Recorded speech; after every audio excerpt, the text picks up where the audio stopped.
Ladies and gentlemen, can I please have your attention? And I need all of you to stop what you're doing and listen. It's time for the Sports Blitz, the only live-streamed local sports show in Arkansas, with all the latest on the sports stories that matter to you. Live from the Lions Den Golf Club studio, here are your hosts, Mark Freeman and Weldon Braxton.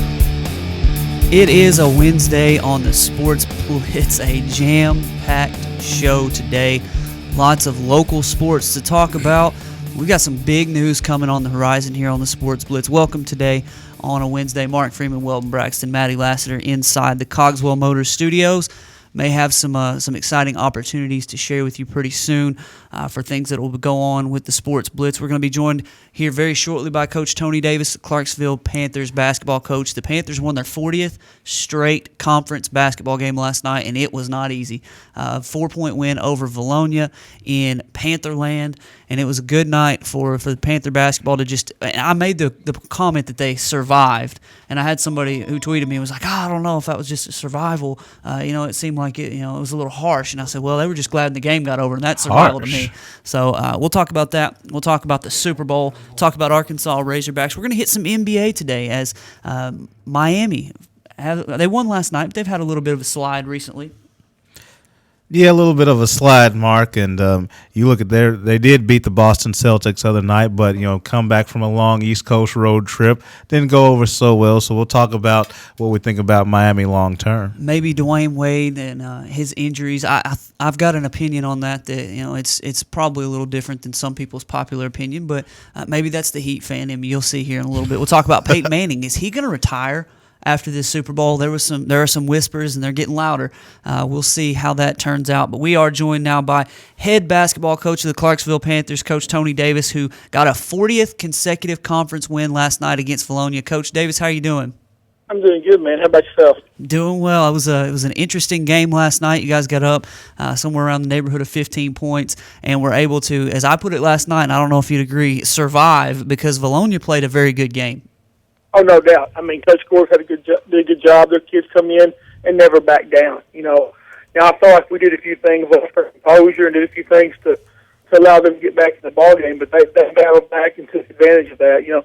But I'm proud of the kids. It's funny, or that whatever streak we've got right now. We've not had many tight ones where we've had to make plays down the stretch. So really, I don't mind it because it showed a little resolve on our kids' part, I think. Well, I know going back a couple of years, it brought back memories. When you see Freddie and Kendrick up top running around trying to run time off the clock, it brought back memories of going all the way back to their 9th grade year when, you see Freddie. I remember against Stuttgart, and Freddie got tackled right in front of you. You picked him up, and you held him up off the ground, and it was just like, we finally did it. We won the game, holding on to it. And it brought back memories to something like that, and it seemed to me like, man, it has been a long time since you've been in that type of game. Oh, no doubt. And that's the great thing about what the type of kids we got. The guard play we have. If it's a tight ball game, it's a 28-minute game. Because we can pull it out quick, and we can run a minute off without you touching somebody. Because of their quickness and ability to handle basketball. So there's a lot of fun. It's a nice option to have, no doubt.